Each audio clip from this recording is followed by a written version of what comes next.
हम लोगों ने पिछले क्लास में यूक्लिड विभाजन एल्गोरिथम के बारे में कुछ बेसिक चीज़ पढ़ लिए थे और आज हम लोग उससे रिलेटेड कुछ क्वेश्चन पढ़ेंगे। यानी कि क्वेश्चन नंबर 1 पढ़ सकते हैं और 2 भी पढ़ेंगे और क्वेश्चन नंबर 3 पढ़ेंगे। यानी 3 क्वेश्चन तक हम लोग आज पढ़ेंगे, पूरे डिटेल में पढ़ेंगे। तो आप लोग धैर्य बना कर रखिएगा, बहुत ही मज़ा आएगा।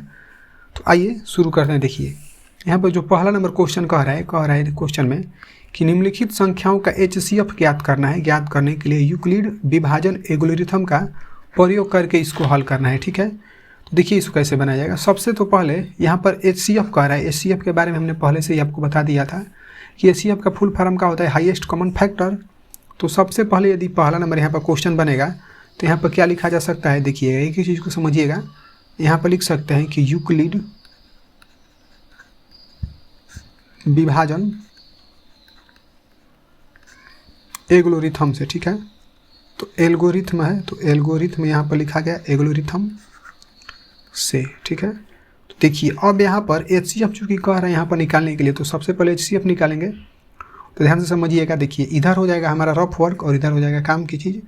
देखिए जो बड़ा रहता है उसको हम लोग अंदर लिखते हैं और जो छोटा रहता है उसको बाहर। तो यहाँ पर हो जाएगा 225। ठीक है, और यहाँ पर जो 135 दिए ये वाला 135 यहाँ पर आ जाएगा और भाग करिएगा तो कितने बार में जाएगा, एक बार में। तो यहाँ पर हो जाएगा 135। ध्यान से देखिएगा, यहाँ पर हो जाएगा 0, अभी हो जाएगा 9 3 12 90 बचा है। तो आप लोगों को पता है कि यदि हम लोगों को ये लाना रहता है, यहाँ पर 225 से लाना रहता है, तो क्या करते हैं, देखिए यहाँ पर 225 लिखिएगा और उसके बाद हम लोग इसको 135 को और एक को गुणा करते हैं। तो उसी तरीके से हम लोग इसको गुणा कर लेंगे। ठीक है, तो देखिए हम लोग इसको अब गुणा करेंगे तो यहाँ पर कितना हो जाएगा, देखिए 135 में 1 से इसमें गुणा करेंगे तो 135 गुणे 1 हो जाएगा और उसके बाद जो शेष होता है हम लोग जोड़ देते हैं। तो देखिए अभी शेष कितना है 90, तो यहाँ पर हो जाएगा 90। ठीक है, अब देखिए यहाँ तक जब हो गया तो HCF वाला एकदम तरीका लगाइए, एकदम बनता चला जाएगा हरा हर। अब यहाँ पे 135 है तो यहाँ पे 135 उतर जाएगा। तो देखिए कितने बार में जाएगा, 90 दूनी के 180 होता है, इसका मतलब एक बार में जाएगा। तो यहाँ पर हो जाएगा 90, 5 ये हो जाएगा कितना 40, यानी कि 45 हो जाएगा यहाँ पर। तो अब देखिए यदि हमको यहाँ पर 135 लाना रहेगा ये वाला, तो यहाँ पर 135 लिखाएगा। यानी कहने का मतलब ये है, देखिए यहाँ से कि ये वाला 135 को हम लोग यहाँ पर लिख सकते हैं और बराबर। अब यहाँ पर क्या हो सकता है, अब हम लोग 90 में इस 90 में गुणा करेंगे 1 से, तो यहाँ पर कितना हो जाएगा 90 गुणे 1 और प्लस। अब देखिए शेष कितना बच कर है यहाँ पर 45, तो ये हो जाएगा 45। अब फिर भाग करेंगे हम लोग किस में, यहाँ पर 90 उतरेगा। अब देखिए कितने बार में जाएगा, 45 दूनी के 90 2 बार में, तो यहाँ पर ये कट जाएगा। तो देखिए जब कट जाएगा तो हमको 90 लाना रहेगा, तो यहाँ पर 90 लिख सकते हैं और क्या लिख सकते हैं यहाँ पर कि 45 में इस 45 में 2 से गुणा किए हैं, तो हो सकता है कितना 45 गुणे 2 और प्लस। अब देखिए शेष यहाँ पर सब कुछ कट गया तो शेष कितना आ गया 0, तो यहाँ पर हो जाएगा 0। तो देखिए अब यहाँ तक हो गया तो इसको हटा दिया जाए, ये बस समझाने के लिए था। चलिए देखिए ये हट गया, तो अब यहाँ तक हो गया। अब देखिए ये बराबर हो जाएगा, तो यहाँ पर लिख सकते हैं कि अतः HCF बराबर। अब देखिए HCF क्या होता है, HCF ये वाला 45 होता है यहाँ का, तो उसी तरीके से यहाँ पर जो 45 है यही वाला 45 यहाँ पर हो जाएगा HCF। ठीक है, देखिए ये जो फर्स्ट नंबर क्वेश्चन था इसका ये बन चुका है। आप लोग इसका स्क्रीनशॉट चाहेंगे तो ले सकते हैं। HCF कह रहा था तो HCF इसका आ गया 45। अब चलते हैं हम लोग दूसरे नंबर क्वेश्चन की तरफ में। देखिएगा, देखिए क्वेश्चन नंबर 2, यानी कि इस वाले को बनाएंगे हम लोग। तो कैसे बनाएंगे, यहाँ पर भी वही चीज़ लिखेंगे हम लोग, यूक्लिड। यहाँ पर दूसरा नंबर अब हो जाएगा, तो यहाँ पर हो जाएगा यूक्लिड विभाजन एल्गोरिथम से। ठीक है, तो यूक्लिड विभाजन एल्गोरिथम से या एल्गोरिथम के प्रयोग से भी आप लोग लिख सकते हैं। तो देखिए जब यहाँ तक लिखा जाएगा तो अब इधर फिर वही काम हमारा हो जाएगा, इधर रफ हो जाएगा। तो देखिए इधर जो बड़ा वाला अंक है उसको लिख लीजिए 38,220 और सबसे छोटा क्या 196 यहाँ पर दिया है, तो 196 हो गया और उसको ले जाएंगे तो कितने बार में जाएगा, एक बार में। तो कितना हो जाएगा 196। देखिए 12 में से 6 जाएगा तो कितना बचेगा 6 और ये हो जाएगा कितना 7, तो ये 17 हो जाएगा। तो 17 में से 9 जाएगा तो कितना बचेगा 9 8 17 8 और ये हो गया 2 में से 1 जाएगा तो 1। अब ये फिर ऊपर से उतरेगा 0, अच्छा 2 उतरेगा यहाँ पर। देखिए 9 बार में ले जाया जाता है, तो 9 छके 54 के 4 हासिल, 5 9 81 और 81 और 5 कितना हो जाएगा 86, 86 के 6 और हासिल हो गया 8। ठीक है, देखिए 9 एकम 9 और 9 8 कितना हो जाएगा 17, तो कितना आएगा 1764। तो यहाँ पर घटा देंगे तो 8 बचेगा, 8 4 12 ये हो गया 5, यानी कि हो गया 15, 15 में से 6 जाएगा तो कितना बचेगा 9, और उसके बाद ये 7 हो जाएगा तो ये सब कट जाएगा इधर, तो 98 हो गया। अब देखिए ऊपर से क्या उतरेगा 0, जब ये 0 उतरेगा तो देखते हैं कब बार में जाता है, चूँकि 6 है तो 6 का पार्ट हम लोग 5 बार पढ़ेंगे, तो 6 × 5 = 30 हो जाता है, तो देखिए 5 बार में लेकर जाते हैं तो 0 हो जाएगा, और कितना 6 × 5 = 30, हासिल 3, 19 × 5 = 95 और 3 होता है 98। तो देखा जाएगा ये कितने बार में कट गया, 195 बार में कट गया। तो अब यदि हमको 38,220 लाना होगा तो क्या कर सकते हैं, यहाँ पर देखिए 38,220 कैसे आ सकता है, क्योंकि हम लोग इसमें और इसमें गुणा करते हैं, तो यहाँ पर लिख सकते हैं कि 196 गुणे कितना 195 ये हो सकता है, और प्लस देखिए अब शेष कितना आया है, हमने पहले भी बताया था 0 यहाँ पर आया, कुछ नहीं आ रहा है, तो यहाँ पर हो जाएगा 0। जब यहाँ पर 0 हो गया तो आप लोग लिख सकते हैं कि HCF अब कितना निकल कर आया है, देखिए HCF यहाँ पर ये जो दिया है 196, तो यही इसका HCF कितना हो जाएगा 196, ठीक है 196, तो ये हो गया इसका आंसर सेकेंड नंबर का भी। चलिए देखिए जब तीसरा नंबर क्वेश्चन हम लोग बनाएंगे ये वाला, तो कैसे इसको लिख सकते हैं, उसी तरह हम लोग लिख सकते हैं इसमें कि यूक्लिड विभाजन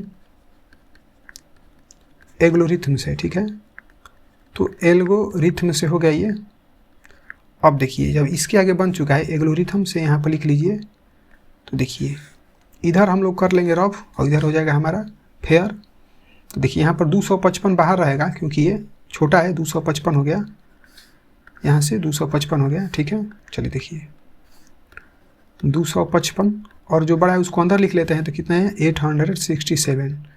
देखिए कितने बार में जाएगा, 3 बार में, 2 3 6 हो जाएगा, यानी कि 600 के करीब में आएगा। तो देखा जाए 5 से करिएगा तो कितना हो जाएगा, 5 3 15 हासिल हो गया, 1 25 3 75, एक हो जाएगा 76, तो यहाँ पर बचेगा 2, ये हो जाएगा 0, यानी 102 आएगा। तो देखिए अब हमको लाना है 867 लाना है, तो इसके लिए क्या कर सकते हैं, यहाँ पर हम लोग 867 लिख सकते हैं, और यहाँ पर कहने का मतलब ये है कि भाज्य बराबर यदि हम लोग निकालेंगे तो भाज्य बराबर कितना होता है, भाजक गुणे भागफल। तो देखिए भाजक यहाँ पर कितना दिया है 255, तो यहाँ पर कितना हो जाएगा 255, और देखिए इधर में अब यहाँ पर भागफल कितना दिया है 3, तो यहाँ पर हो जाएगा 3, और देखिए शेष कितना है 102, तो यहाँ पर हो जाएगा 102। अब इसके आगे देखा जाएगा फिर से, तो अब ये नहीं कट रहा है, तो यहाँ से फिर क्या उतरेगा 255। देखिए 255 यहाँ पे उतर गया, तो कितने बार में जाएगा 2 बार में, तो 102 दूनी कितना हो जाएगा 204। तो देखिए घटेगा तो 1, यहाँ पर हो जाएगा 5, यानी कि 51 हो जाएगा। तो अब देखिए यहाँ पे यदि देखा जाएगा तो अब यहाँ पर हम लोग भाज्य निकालने के लिए क्या कर सकते हैं, यानी कि 200 जो यहाँ पर 55 जो भाज्य है इसके लिए क्या कर सकते हैं हम लोग, इसको 255 लिखिए साफ साफ, ठीक है, सॉरी देखिए 255 हो जाएगा यहाँ पर, तो ये हो गया 255। तो इसको हम लोग क्या कर सकते हैं कि 102 में गुणा कर देंगे 2 से, देखिए 102 यहाँ पर हो गया, और गुणे हो जाएगा 2 और प्लस, अब देखिए शेष कितना है 51, तो यहाँ पर हो जाएगा 51। जब यहाँ तक 51 हो गया तो फिर हम लोग कैसे इसका HCF निकलता है, 102 नीचे उतरेगा यहाँ पर। अब देखिए क बार में जाएगा 2 बार में, तो कितना हो जाएगा 102। तो यहाँ पर देखिए ये कट गया, जब ये कट गया तब हमको फिर 102 लाना है, तो 102 कैसे आएगा, यानी वही वाला फॉर्मूला गया हम लोग भाज्य बराबर भाजक गुणे भागफल प्लस शेष, तो कितना हो जाएगा 102 बराबर। अब 51 में कैसे गुणा कर देंगे 2 से, इस 51 में गुणा कर देंगे 2 से और प्लस शेष जोड़ देंगे, तो शेष कितना है काट कुट हो गया है, तो इसका मतलब 0 हो गया। तो यहाँ पर आप लोग लिख सकते हैं कि HCF बराबर, तो HCF बराबर देखिए कितना निकल कर 51 ये वाला, तो यही वाला जो 51 इसका क्या हो जाएगा HCF हो जाएगा, तो ये आंसर इसका हो गया, ठीक है। अब बढ़ते हैं हम लोग अगले क्वेश्चन की तरफ में चलते हैं, क्वेश्चन नंबर सेकेंड। देखिएगा क्वेश्चन नंबर सेकेंड, देखिए बहुत ही इंपॉर्टेंट क्वेश्चन नंबर जो सेकेंड है, देखिएगा इसको थोड़ा ध्यान से समझिएगा। क्वेश्चन में क्या कह रहा है, क्वेश्चन में कह रहा है कि दर्शाइए कि कोई भी जो धनात्मक पूर्णांक होता है 6q + 1 या 6q + 3 या 6q + 5 के रूप का होता है, जहाँ पर q कह रहा है कोई पूर्णांक है। तो देखिए इसको कैसे बनाया जाएगा। सबसे तो पहले यहाँ पर समझिए कि कह रहा है कि कोई धनात्मक विषम पूर्णांक होना चाहिए, तो आप लोग यहाँ पर लिख सकते हैं कि माना, अब कोई भी संख्या कह रहा है तो हमने मान लिया a, तो a कोई धनात्मक विषम पूर्णांक है, ठीक है, धनात्मक विषम पूर्णांक है। चलिए देखिए जब यहाँ तक हो गया तो अब एक चीज़ थोड़ा समझिएगा आप लोग कि अब यहाँ पर जब धनात्मक कोई विषम पूर्णांक है तो यहाँ पर आप लोग समझिए थोड़ा सा कि यदि यहाँ पर हम लोग भाग करेंगे इस तरीके से, जैसे देखिए यहाँ पर हम लोग लिख देते हैं अंदर में a और इस 6 से हम लोग भाग करते हैं इस तरीके से। देखिए यहाँ पर हमारा क्या बचता है भागफल, तो भागफल को हम लोग क्या लिखते हैं क्यू, यानी क्यू से इसको डिनोट किया जाता है। और जो शेषफल बचता है जिसको बोलते हैं हम लोग रिमाइंडर, तो इसको क्या लिखते हैं आर। तो यहाँ पर हो जाएगा आर, क्योंकि देखिए जब भाग करिएगा तो कुछ ना कुछ इसका यहाँ पर समझ लिए इस तरीके से कि कुछ ना कुछ उसका क्या आएगा, भागफल आएगा। ठीक है, तो हमने भागफल को क्यू लिखा है और जो शेष आएगा वो हमने क्या लिख दिया यहाँ पर आर। ठीक है, तो अब देखिए और एक चीज़ और देखिए कि यहाँ पर क्या होता है भाजक, और ये क्या हो जाता है भाज्य। इस चीज़ को हमने पहले भी बता दिया था, लेकिन आज भी जानना आप लोगों को बहुत ही ज़रूरी है। तो देखिए अब यहाँ तक हो चुका है, तो हम लोग लिख सकते हैं यहाँ पर कि ए कोई धनात्मक विषम पूर्णांक है। अब उसके बाद लिख सकते हैं कि देखिए यहाँ पर ए में क से भाग दिया गया है 6 से, तो लिख सकते हैं कि ए को 6 से विभाजित करने पर, ठीक है, विभाजित, इसको इधर कर लिया है, विभाजित करने पर, ठीक है। तो विभाजित करने पर देखिए भागफल कितना है क्यू, तो लिख सकते हैं भागफल जो आ रहा है यहाँ पर, भागफल कितना आ रहा है क्यू, तो यहाँ पर हो जाएगा भागफल क्यू तथा अब देखिए शेष हमारा कितना आ रहा था, तो शेष आ रहा है आर, कुछ ना कुछ तो शेष आता ही है, तो इसलिए हमने आर लिख दिया है। तो तथा लिख सकते हैं कि शेष फल आर आ रहा है, तो लिख सकते हैं कि आर प्राप्त हो रहा है। तो चलिए देखिए आर प्राप्त हो गया। जब आर प्राप्त हो गया तो हम लोग लिख सकते हैं कि यूक्लिड प्रमेयिका से, ठीक है, प्रमेयिका से यहाँ पर हो जाएगा। अब देखिए जब यूक्लिड प्रमेयिका से हम लोग लिखेंगे, देखिए यूक्लिड का प्रमेयिका क्या होता है कि यहाँ पर भाज्य बराबर कितना होता है, भाज्य बराबर भाजक गुणे भागफल प्लस शेष होता है। देखिए भाज्य यहाँ पर कितना दिया है ए, तो यहाँ पर कितना हो जाएगा ए बराबर, अब देखिए भाजक कितना यहाँ पर 6 है, तो 6 हो जाएगा, और भाजक गुणे भागफल होता है, तो भागफल कितना दिया है क्यू, तो यहाँ पर 6 में क्यू से गुणा करेगा तो 6 क्यू हो जाएगा, और प्लस होता है शेषफल।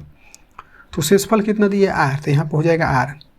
जब यहाँ तक हो गया तो एक चीज़ आप लोग ध्यान से यहाँ पर समझिए कि यहाँ पर जो होगा आर, समझिएगा थोड़ा ध्यान से, जो आर होगा ये जो भाजक से क्या होगा छोटा होगा, क्योंकि जब भाजक से ये बड़ा होगा आर, यानी कि जब ये 6 से बड़ा होगा तो एक बार में और चल जाएगा, या 6 भी आ जाएगा, मान के चलिए यदि यहाँ पर 6 आ जाएगा तो 6 कम 6 एक बार में और चल जाएगा, तो इसीलिए ये छोटा होगा। तो यहाँ पर देखिए आर छोटा होगा किससे, इस 6 से।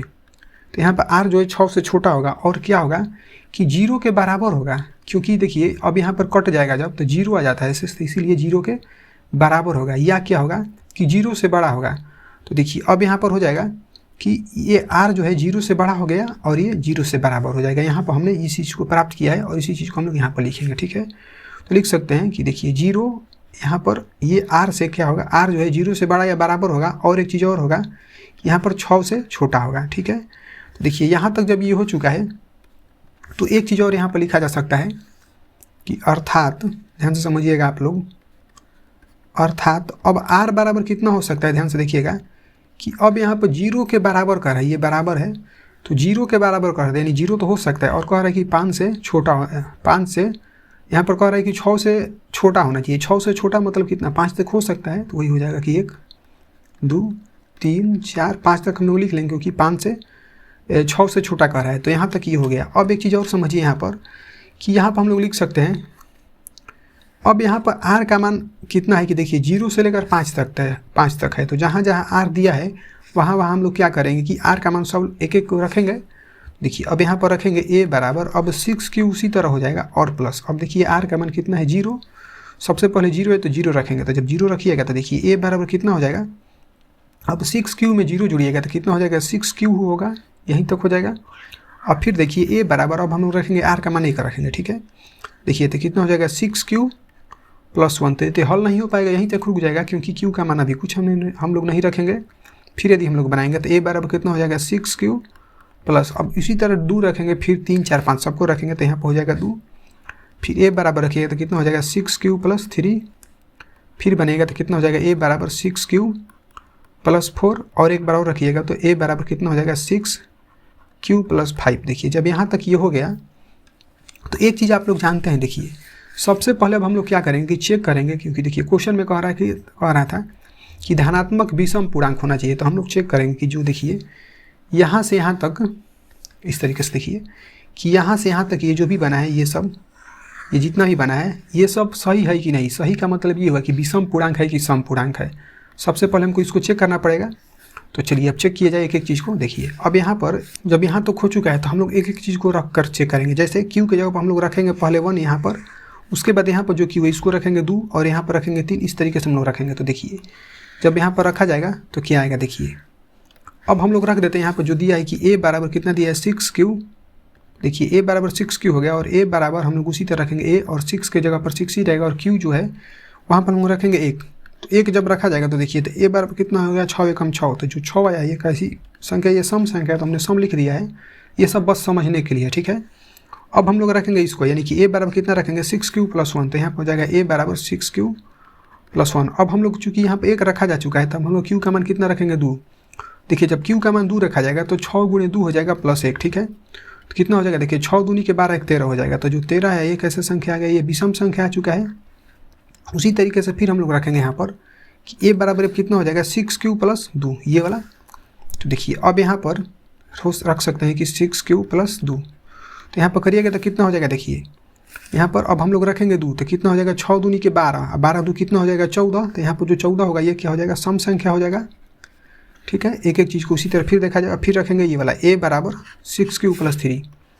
तो ए बराबर 6Q + यदि हम लोग 3 रखेंगे तो देखिए कितना हो जाएगा। अब यहाँ पर 2 रखा गया तो हम लोग रखेंगे 3, तो कितना हो जाएगा, देखिए ये Q है तो 36 18 हो जाएगा। 18 3 कितना हो जाएगा 21, 21 कितना हो जाएगा विषम संख्या, तो यहाँ पर हो जाएगा विषम। तो अब देखिए 3 तक हो गया तो हम लोग इसको रखेंगे। अब कितना हो जाएगा यहाँ पर, देखिए ए बराबर 6Q + यदि 4 रखेंगे तो यहाँ पर Q के जगह पर हम लोग रखेंगे 4। तो कितना हो जाएगा, देखिए 6 4 के 24 है, 24 4 कितना हो जाएगा 28। तो देखिए 28 कैसी संख्या आ गया, 28 जो है सम संख्या है तो यहाँ पर कितना हो जाएगा सम संख्या। अब हम लोग जो लास्ट वाला बचा इसको एक बार रख लेंगे। तो ए बराबर कितना हो जाएगा 6Q + 5, ठीक है। देखिए कितना हो जाएगा 6। अब हम लोग Q की जगह पर रखेंगे 5। जब Q की जगह 5 रखिएगा तो कितना हो जाएगा, देखिए यहाँ पर 6 5 30 और 30 और 5 कितना हो जाएगा 35। तो यहाँ पर कितना हो जाएगा 30 5 35। तो देखिए ये हो जाएगा 35। तो जो 35 है ये 2 से नहीं कटेगा तो इसीलिए हो जाएगा विषम संख्या, ठीक है।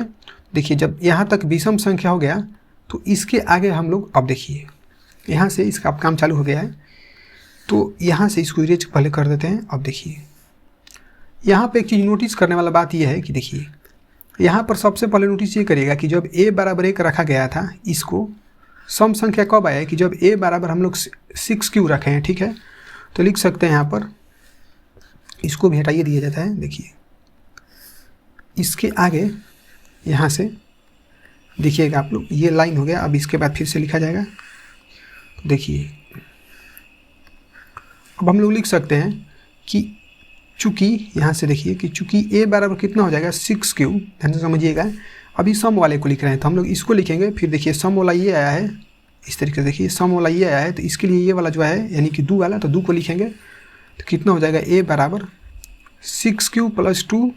और उसके बाद देखिए सम एक ये भी आया है यानी कि 6Q + 4 वाला आया है। यहाँ पर कितना हो जाएगा ए बराबर फिर हो जाएगा 6Q + 4, ठीक है,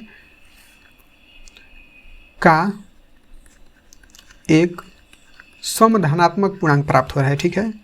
सम धनात्मक, क्योंकि हम लोगों ने यहाँ पर बनाया तो ये सम आ रहा था तो वही हो गया सम, और धनात्मक संख्या प्राप्त हो रहा है तो यहाँ पर हो जाएगा संख्या प्राप्त हो रहा है। ध्यान से समझिए, प्राप्त होता है या हो रहा है, ठीक है। देखिए जब यहाँ तक हो गया, लेकिन हम लोग देखेंगे कि अब यहाँ पे एक चीज़ समझने वाली बात यह है कि देखिए इधर में जो ए दिया था, ए हम लोगों ने यहाँ पर क्या माना है कि विषम कोई धनात्मक विषम पूर्णांक। यहाँ पर देखिए माना गया कि ए कोई धनात्मक विषम पूर्णांक है। जब धनात्मक विषम पूर्णांक है तो इधर देखिए ये एक हो गया विषम, इस साइड में ये वाला हो गया विषम और इस साइड में ये हो गया सम। तो विषम और सम कैसे दोनों बराबर हो जाएगा, नहीं बराबर होगा। तो यहाँ पे लिख सकते हैं कि परंतु, चलिए परंतु ए विषम धनात्मक पूर्णांक है, ठीक है, या ए विषम पूर्णांक है। तो चलिए देखिए यहाँ पर हो गया ए विषम पूर्णांक है। देखिए जब यहाँ तक हो चुका है तो ऊपर में जो लिया गया है वो हम लोग उसको छोड़ देंगे। किसको छोड़ा जाएगा, देखिए अब यहाँ पर ए बराबर 6Q जो यहाँ पर ये लिया गया था, इस वाले को देखिए यहाँ पर जो ये लिया गया था ये आ गया था हमारा धनात्मक में, तो हम लोग इसको छोड़ देंगे। तो लिख सकते हैं कि इसलिए अब यहाँ पर हो जाएगा कि ए के संभव मान क्या क्या हो जाएगा। तो हम लोग लिख सकते हैं कि ए के संभव मान, ठीक है।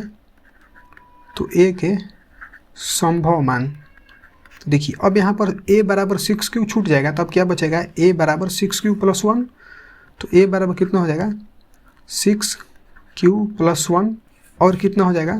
अब देखिए दो वाले को छोड़ देंगे क्योंकि दो वाले को इसमें लिया गया है, पहले वाले में धनात्मक में लिया गया है, तो अब हम लोग आ जाएंगे 3 वाले पर। तो 3 पर कितना हो जाएगा कि a बराबर 6, ये हो जाएगा 6³ + 3, फिर से लिखिएगा तो कितना हो जाएगा कि a बराबर, हम लोग 4 को छोड़ देंगे क्योंकि 4 सम में आ रहा था। तो अब यहाँ पर हो जाएगा a बराबर 6³ प्लस, अब हम लोग 4 को छोड़ देंगे कितना बचेगा 5, तो a बराबर 6³ + 5 जो है ये हमारा आंसर हो जाएगा। ठीक है, तो ये संभव जो मान था ये हो गया आंसर इसका। ठीक है, देखिए जो क्वेश्चन नंबर 3 दिया है, क्वेश्चन में कह रहा है कि किसी परेड में 616 सदस्यों वाली एक आर्मी, अच्छा सेना जो है आर्मी की है, कि टुकड़ी 32 सदस्यों वाले एक आर्मी बैंड के पीछे मार्च करना है। दोनों समूह को समान संख्या वाले स्तंभों में मार्च करना है। उन स्तंभों की अधिकतम संख्या क्या होगी जिसमें वे मार्च कर सकते हैं।